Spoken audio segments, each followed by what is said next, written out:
नाज़रीन, इस मुल्क के अंदर कई दफ़ा ये कहा जाता है कि बड़े बड़े माफियाज हैं। कभी शुगर माफिया की बात होती है, आटे के माफिया की बात होती है, कभी पेट्रोल की बात होती है और कभी कभी LNG की भी बात की जाती है। बिजली के अंदर IPP के हवाले से काफ़ी क्रिटिसिज्म किया जाता है। चंद ऐसे लोग भी होते हैं जो अवाम को किधर चूना लगाते हैं या अवाम की जेब के ऊपर किस तरह कैंची मारते हैं, अवाम बेचारी को खुद भी पता नहीं लगता। अब जो लेटेस्ट खबर आ रही है वो आ रही है बैंकिंग सेक्टर से।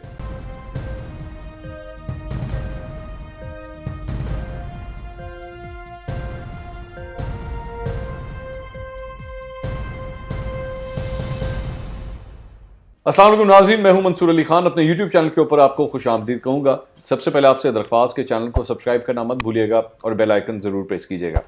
नाज़रीन, इस मुल्क के अंदर कई दफ़ा ये कहा जाता है कि बड़े बड़े माफियाज हैं और कभी शुगर माफिया की बात होती है और कभी आटे के माफिया की बात होती है, कभी पेट्रोल की बात होती है और कभी कभी LNG की भी बात की जाती है। बिजली के अंदर IPP के हवाले से काफ़ी क्रिटिसिज्म किया जाता है। हर जगह के ऊपर कोई ना कोई ऐसा माफिया बैठा है, लेकिन चंद ऐसे लोग भी होते हैं जो अवाम को किधर चूना लगाते हैं या अवाम की जेब के ऊपर किस तरह कैंची मारते हैं, अवाम बेचारी को खुद भी पता नहीं लगता। अब जो लेटेस्ट खबर आ रही है वो आ रही है बैंकिंग सेक्टर से, और बैंकिंग सेक्टर में भी वो एरिया जहां पे आपका ताल्लुक हर सूरत होगा। और मैं भी आपको थोड़ी देर में बताता हूं किस तरह। बड़े खामोशी से चुप करके, बगैर कोई इतला दिए, बगैर कोई ढिंडोरा पीटे, एक सिलसिले का आगाज हुआ है मुख्तलिफ बैंकों की जानिब से।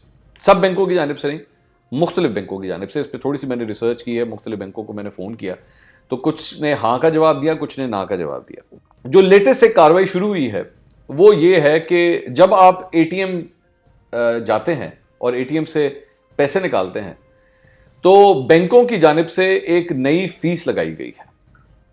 जी हाँ, और इसके बारे में ज़्यादातर लोगों को पता नहीं है। हम अब आपको इसके बता रहे हैं अपने वीलॉग के ज़रिए। वो उन्होंने चुप करके फीस लगा दी है ₹2.5 की, कि आप जब ATM इस्तेमाल करेंगे और अगर आप ATM इस्तेमाल करने के बाद उसमें से स्लिप निकालते हैं तो वो स्लिप यानी कि रिसीप्ट निकालते हैं ये देखने के लिए कि मेरे पैसे सही तरह डिडक्ट हुए हैं और अब मेरा बैलेंस कितना है। ये स्लिप निकालने के अब ₹2.5 जो है वो आपसे चुप करके खामोशी से चार्ज किए जाएंगे। अच्छा, हैरानकुन तौर पर बात यह है कि जो स्टेट बैंक ऑफ पाकिस्तान है उनकी जानिब से किसी किस्म की कोई ऐसी हिदायत नहीं दी गई है। ये नहीं कहा गया बैंकों को कि जनाब आप ये पैसे चार्ज करना शुरू करें। ये चंद बैंकों ने अपनी मर्जी से ये सिलसिला शुरू कर दिया है और ज़्यादातर कस्टमर्स को इसके बारे में अभी तक इंफॉर्मेशन नहीं है। अच्छा, इंपॉर्टेंट बात यह है कि अब मेरी इत्तला के मुताबिक आज या कल तक इस सिलसिले में या तो इसको पूरी तरह इंप्लीमेंट कर दिया जाएगा, यानी कि हर बैंक में आ जाएगा, या तो फिर ये पूरी तरह खत्म कर दिया जाएगा। एक बात, बट क्वेश्चन इज कि ये जो ₹2.5 चुप करके खामोशी से चार्ज किए गए, ना इसका जो है वो मीडिया के अंदर कोई ज्यादा प्रचार हुआ, ना ज्यादातर लोगों को पता लगा, ये चुप करके ये फीस लगा दी गई। एक बात। अच्छा, मजे की बात यह भी है कि स्टेट बैंक ऑफ पाकिस्तान ने जो मौकफ लिया है सारे मामले के ऊपर, वो मौकफ भी उन्होंने ये लिया है कि बैंक जो है वो आज़ाद हैं, वो अपनी मर्जी से जो है वो चार्जेस लगा भी सकते हैं, यानी कि उनको कोई पूछने वाला नहीं है कि वो अपनी मर्जी से ये किस तरह लगा सकते हैं चार्जेस। बहरहाल उन्होंने लगा दिए हैं कि अगर आपको रिसीप्ट चाहिए तो आपको ₹2.5 देने पड़ेंगे। अच्छा, आमतौर पर जारी बात है लोग अगर ये बात सुन रहे हैं तो ₹2.5 को ज़्यादा वैल्यू नहीं रखते। जारी बात है लोग कहेंगे भाई ₹2.5 है, उससे क्या फ़र्क पड़ता है। लेकिन मैं आपको समझाता हूँ कि ₹2.5 का फर्क क्या पड़ता है, ये मैं भी आपको तो बताता हूं।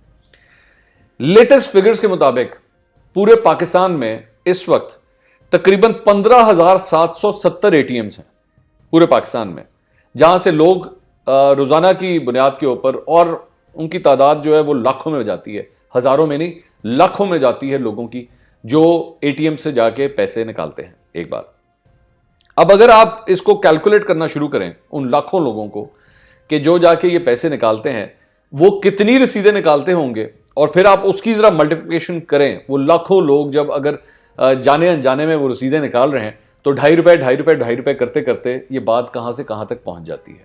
एक बात। अच्छा, उसके बाद मैंने जरा थोड़ा सा और जो इसमें स्टार्ट्स निकाले वो ये थे कि तकरीबन 13.5 करोड़ ट्रांजैक्शंस होती हैं ATMs के जरिए। 13.5 करोड़ ट्रांजैक्शंस होती हैं और तकरीबन 17 खरब रुपया निकाला जाता है एटीएम्स के जरिए। तो एटीएम्स को इंट्रोड्यूस करने का मकसद बेसिकली जो इसकी फैसिलिटी थी वो ये थी कि लोगों को जो है वो बैंकों में जाके चेकों के जरिए इतनी लंबी लाइनों में ना लगना पड़े, उनके लिए एक आसानी होनी चाहिए। लेकिन अब उस आसानी के जरिए भी जो है वो पैसा कमाने का एक सिलसिला शुरू कर दिया गया है कि जनाब इन्ना ना समझो इन्ने आराम नाल इधर भी तुहानू फी देनी पड़ेगी। तो एक ये सिलसिला शुरू कर दिया गया। अच्छा, ये जो एटीएम्स हैं इनमें से तकरीबन जो ट्रांजैक्शंस होती हैं, आप इसके अंदर मुख्तलिफ अपने यूटिलिटी बिल्स भी पे कर सकते हैं, बैंक ट्रांसफ़र एक अकाउंट से दूसरे अकाउंट में भी कर सकते हैं। लेकिन तकरीबन 96% 96% जो ट्रांजैक्शंस होती हैं इन एटीएम्स के जरिए वो कैश निकालने के लिए ही की जाती हैं। और जाहिर बात है जब कैश निकलता है तो वो आपसे पूछता है कि जी रसीद, तो ज़्यादातर आम लोगों की आदत होती है कि वो प्रेस करते हैं और वो कहते हैं हाँ जी हमें रसीद दे दें। जाहिर बात है लोग अपने पास रिकॉर्ड भी रखना चाहते हैं। मैं ये नहीं कहता कि हर बंदा अपने पास रिकॉर्ड रखता है, कई लोग उसको उठा के फेंक भी देते हैं, लेकिन फिर भी रिकॉर्ड के लिए लोग उसको अपने पास रखते ज़रूर हैं। तो अब ये जो नया सिलसिला अब शुरू हो गया है, इसमें अभी तक ना कोई फॉर्मल अनाउंसमेंट की गई है, ना लोगों को मिनिस्ट्री ऑफ फाइनेंस की जानिब से या स्टेट बैंक की जानिब से कोई ज़्यादा इंफॉर्मेशन है। बस चुप करके खामोशी से उन्होंने कहा कि भाई आप नीवे नीवे होकर जिन्होंने कहते हैं अपना काम करो आराम नाल, कोई मसला नहीं है। तो अब देखें कि अगले 24 घंटे से मेरे पास जो खबर आई है वो ये है कि अगले 24 घंटे से 48 घंटे में इसका बाकायदा तौर पर जो है वो कोई एक्शन इसके ऊपर होगा। या तो इस चीज़ को ख़त्म किया जाएगा या इस चीज़ को पूरी तरह जो है वो इम्प्लीमेंट कर दिया जाएगा। तो मेरा मकसद ये था कि इस वीलॉग के जरिए आपको कम से कम इन्फॉर्मेशन तो हो कि तुहाडे नाल होण की लगी। बाकी मजीद कोई अपडेट्स आती हैं तो आपको आगाह करेंगे। अगले वीलॉग में दोबारा मुलाकात होगी। अगर वीडियो पसंद आई हो तो उसे लाइक ज़रूर कीजिएगा। अल्लाह हाफ़िज़।